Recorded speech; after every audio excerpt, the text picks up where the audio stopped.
राष्ट्रीय एकता दिवस पर राज्यपाल कटारिया ने सुखना झील से पदयात्रा को दी हरी झंडी। राष्ट्रीय एकता दिवस के अवसर पर पंजाब के राज्यपाल गुलाब चंद कटारिया ने चंडीगढ़ स्थित सुखना झील से राज्य स्तरीय पदयात्रा को हरी झंडी दिखाकर रवाना किया। इस अवसर पर बड़ी संख्या में लोगों ने एकता और अखंडता का संदेश देते हुए उत्साह पूर्वक भाग लिया। राज्यपाल कटारिया ने अपने संबोधन में कहा, भारत की आजादी के बाद सरदार वल्लभ भाई पटेल ने देश की रियासतों को एक सूत्र में पिरोकर भारत को एक सशक्त इकाई के रूप में स्थापित किया है। उनकी 150वीं जयंती देश भर में बड़े पैमाने पर मनाई जानी चाहिए ताकि उनके योगदान को आने वाली पीढ़ियां याद रख सके। लेकिन केवल उन्हें याद करना ही पर्याप्त नहीं है। सच्ची श्रद्धांजलि तब होगी जब हम उनके आदर्शों को अपने जीवन में अपनाएं, भारत को अखंड और समृद्ध बनाए रखें और राष्ट्र की प्रगति में सक्रिय भूमिका निभाएं। राज्यपाल ने सभी नागरिकों से एकजुट होकर देश की एकता, अखंडता और विकास में योगदान देने को आह्वान किया।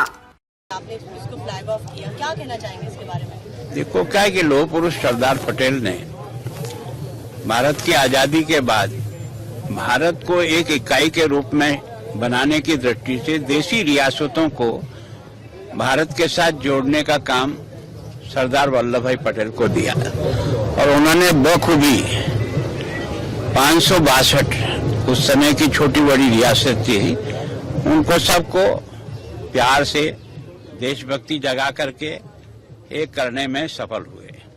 जिन्हों ने थोड़ा सा विरोध किया उनको शक्ति से भी समझाते हुए देश को इस जो आज मैप बना हुआ है वो अगर अखंड भारत का है तो उसका कोई जनक है तो उसमें सबसे बड़ा रोल लौह पुरुष सरदार वल्लभ भाई पटेल का है।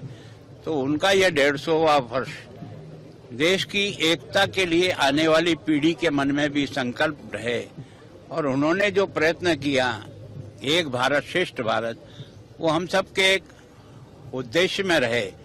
उन्होंने अपना एक काम किया लेकिन केवल उनके काम को याद करने मात्र से उनके प्रति सच्ची श्रद्धा नहीं होगी। श्रद्धा तो तभी होगी कि उनके उसी उद्देश्य को हम अपने जीवन में अपनाते हुए भारत को एक श्रेष्ठ भी रखें, अखंड भी रखें और भारत की तरक्की में हम सब लोग सहयोगी बने तो देश की तरक्की के साथ हम सब लोगों की तरक्की। प्रधानमंत्री रिपब्लिक हिंदी न्यूज चैनल को देखने के लिए धन्यवाद।